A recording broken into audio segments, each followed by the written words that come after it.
Despite the couple being rather insistent about their marriage and time together, a slew of royal experts claims Prince Harry harbors a ton of regrets about giving his hand to his leading lady, Meghan Markle. With that being said, Where Are They Now is counting down today's top 10 picks of signs Harry regrets marrying Meghan. Is divorce in the foreseeable future for Harry and Meghan? Or do you think they'll stick out their hardships? Share your responses below and let's jump right in. In our 10th spot, political prejudice. Apparently, Harry was quite the bigot before becoming Meghan's partner. Of course, we shouldn't blame people's past on them now unless they give us a reason to, but it is always fair game to discuss. According to a former classmate of Harry's, he often made distasteful quips seen otherwise of him today. This claim was brought up in a March 2023 release by author Tom Quinn.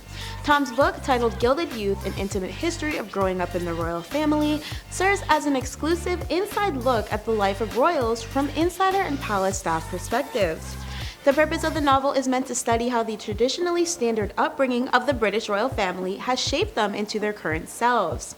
As a part of this, Tom penned intimate details about the Duke's schooling at the prestigious Eton College, where Harry completed his studies from 1998 to 2003. As per an Eton disciple, Tom revealed they informed him Harry hated all that politically correct stuff, that woke nonsense. The school source claimed Harry made unethical jokes, but how Meghan's presence crafted a complete 360. Quote, "He was funny, a bit cynical, and great company because, like the rest of us, he made jokes that we are no longer allowed to make. After Meghan came along, he changed completely into what he would have once been the first to mock, a sort of guardian reading tree hugger. It was all Meghan's influence. We used to joke that she must have been very good in bed to have turned his head that far." Acquainted sources of Harry during his time at Eton alleged how horrified they were at how fast Harry changed after he met the American actress, and described Harry associating himself with the enemy. In the summarized words of Tom, Harry's friends felt Meghan lacked a sense of humor because of their insensitive, racist types of jokes and conversation. When Meghan reprimanded them for it, they later exchanged a series of mean texts with each other about her, regarding how infatuated Harry seemed with her and how nuts he had to be to stay with her. Before we jump into number 9, like today's video in support of our channel. In our 9th spot, backed into a corner. Of course, we have more claims of Harry and his regrets, this time because he was allegedly given no chance to escape Meghan. No matter how in love Harry and Meghan continue to insist they are, outsiders view their relationship as anything but that, and sources once claimed Harry was, quote, starting to see the ugly big picture of his marriage to the Duchess. Author of Courtiers, The Hidden Power Behind the Crown, Valentine Lowe, painted Meghan out to be a forceful egomaniac who pressured Harry to go public far before he was ready in her then new book. As per Valentine's book information, reiterated in the Times newspaper, Meghan demanded if Harry didn't put out a statement confirming "I'm your girlfriend, I'm going to break up with you." Harry was in a panic. He was freaking out saying, "She's going to dump me." Apparently, this is a normal occurrence between the pair too, going based off the book itself. Insiders supposedly stated how Meghan often manipulates Harry into things, and he only recently began noticing a pattern. An insider was detailed to have noted Harry's anxiety as he attempted to desperately rework his since-released memoir, if given permission by his publishers then, claiming Harry was ruined over the damage done from the initial unfolding events. The same source added, "He's beginning to realize he's backed himself into a corner, and all these reminders about Meghan's behavior are making him uncomfortable." It's been claimed that Harry pushed the speculation of Meghan forcing their publicity aside. However, sources revealed Harry should have just stated his true feelings and betted on her making it work for the both of them. In our 8th spot, gambled his life. Allegedly, Harry took a huge gamble on Meghan and is starting to look back on his bet. Royal expert Duncan Larcombe claimed the Duke is beginning to experience doubts and is having second thoughts over his initial decision to exit his royal life in the UK. Although Harry seems happy in the US with his kids and spouse, experts insist he's been, quote, living out there in self-imposed exile and is a very sociable person. In his formative years, he had a lot of friends, including his estranged brother, and was always spending time with them. As for the opinions of the general public, Meghan has successfully found a way to isolate Harry from his past life, and in turn now has complete control over him and their relationship. Screw being in love, I guess. It seems manipulation is how you win over a person's heart if you ask any Meghan or Harry criticizer. In our 7th spot, toxicity. Royal insiders just can't seem to stop negatively speculating about Meghan and Harry's relationship. According to them, the two have fallen into an irreparable toxic state, primarily because of Harry's alleged growing uneasiness about being trapped in his more recent LA lifestyle. New Ideas was informed that Harry's handful of woke-related interviews were possibly a way to conceal how he was genuinely coping with all the changes from leaving the royals. An insider even accused Harry of parroting Meghan's speech and behavior. Despite Harry remaining open about his happiness and newfound freedom, the source still insisted he was unhappier than ever at the time. Apparently, Harry keeping up with his family in the media meant he never had intentions to leave them, but was forced to by Meghan. It's also been theorized by many who once knew that Harry's personality vastly changed upon his new life, and the longer he remains in it, the more he'll stray away from himself.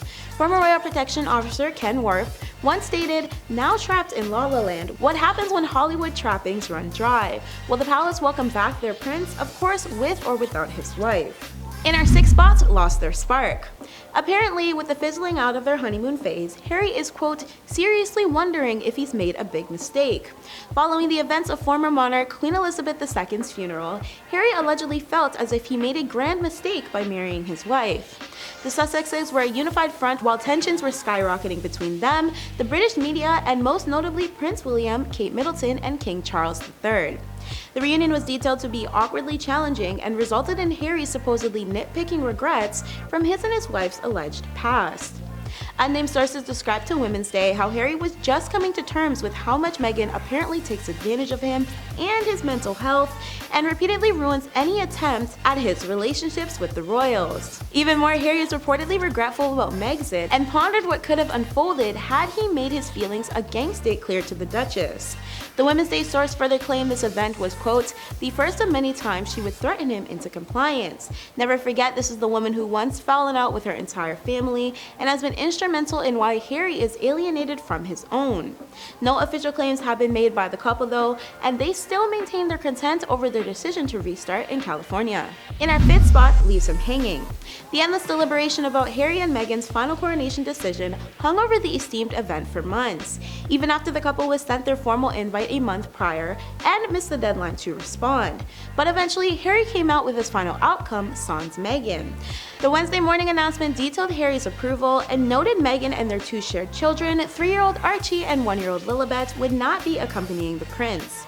This fueled the narrative of the feud between the couple and the royals remaining intact for real, classing Meghan's decision to be with her child on his birthday as a snub against the family. And you know, not just a mother picking her son's celebration as a triumph over his grandfather's. The majority believe Harry's decision to go solo meant that the reported terms of negotiation had not been all met, and the Duke and Duchess didn't receive what they wanted out of it. In the summarized words of royal author and historian Robert Lacey, the negotiations were potentially a losing factor because of the couple's month-long avoidance of replying to the invite. In our fourth spot, getting between family. Given the most recent reports, Harry has a list of possible demands he felt needed to be met to grace his presence at his father's coronation ceremony in May. Before his confirmation, one of the biggest demands he likely made aware of was requesting several important conversations between himself and his broken family to take place ahead of the event. While reports stated some of his offers were accepted, there was a handful that were also suggested to be ignored. Likely due to the massive rift between Harry, William, and Charles, it seems the world believes Meghan was the biggest perpetrator in splitting them all up, and so having half of the demands come from her was deemed ineffective as well. As per a Mirror insider, Harry would like to reconcile with his family, but so far nothing has changed. While no in-person bonding has seemingly taken place, Harry supposedly already had his fatherly heart-to-heart and wants nothing more than to support him now, according to Yorkshire Live's April 2023 article. However, Harry was crystal clear about his overall intentions and made sure to state he would not be attending if tensions were too high. In our third spot, Backstabbing Wife. We all know word of mouth is that Meghan stays doing stuff behind Harry's back, but Meghan disagrees, and the record was recently set straight about a conscious concern looming over her relationship with Harry.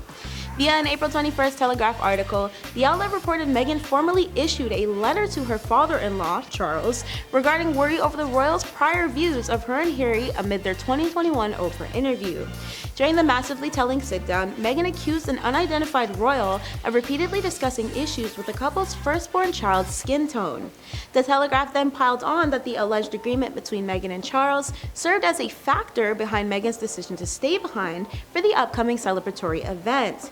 However, one of Meghan's spokespersons had addressed the speculation surrounding her absence, explaining to E! News in an April 22nd statement, "The Duchess of Sussex is going about her life in the present, not thinking about correspondence from 2 years ago related to conversations from 4 years ago. Any suggestion otherwise is fake and frankly ridiculous. We encourage tabloid media and various royal correspondents to stop the exhausting circus that they alone are creating." In our second spot, stuck in marriage. There have been zero solid realistic indicators pointing to Meghan and Harry's alleged divorce, and yet this didn't stop thousands of Facebook users from weighing in their opinions of the Duke and Duchess's marriage in response to another post claiming the couple threw in the towel. Published last June, the page, called McCall News, titled their upload "Media Shock, Harry and Meghan have finally signed divorce papers." This was likely a clickbaity way to garner its 4,000 comments and nearly 1,000 shares the week it went up, an obviously huge media tactic. The post featured an almost 10-minute video describing the couple's supposed marriage failure and accusations of Meghan controlling Harry, who then allegedly felt suffocated and flighty. Because again, the former royals have consistently remained open about their struggles, it seems this was enough for some commenters to agree there was a massive lack of evidence for McCall's claims. Neither the couple nor any reputable news outlets have confirmed Meghan and Harry's rumored plans to seek out a divorce. Even their only social media page, Instagram account @SussexRoyal, has no mention of such. Therefore, this remains baseless, even pushed by the narrator of the video themselves, who finalized, "The signing of the divorce papers is just a rumor in the media. The royal couple has yet to confirm, but experts say they may be hiding it or it will happen soon." And in our first spot, too much hate. Given non-reputable tabloids and official magazine articles continuously gossiping about this couple, it makes sense that they could eventually grow tired of the hate. There's potential for this to cause a big enough rift for an official split, but it seems Harry might have been aware of this from the jump. If we go based on the majority of the public's views, Meghan has garnered hatred and has been exiled from the royals since day one. And regardless of whatever side of the fence you're on, do you genuinely believe Harry thought it would somehow get better? It seems the longer they stayed together, the more hate was being thrown at Meghan. So surely this was more foreshadowing of current events, right? Anyway, regardless, all this negativity may just divide them, and then the world will rejoice, because of course, seemingly miserable people will always celebrate the demise of others. That's been today's WATN. I've been your host, Michaela, and thanks for watching, friends.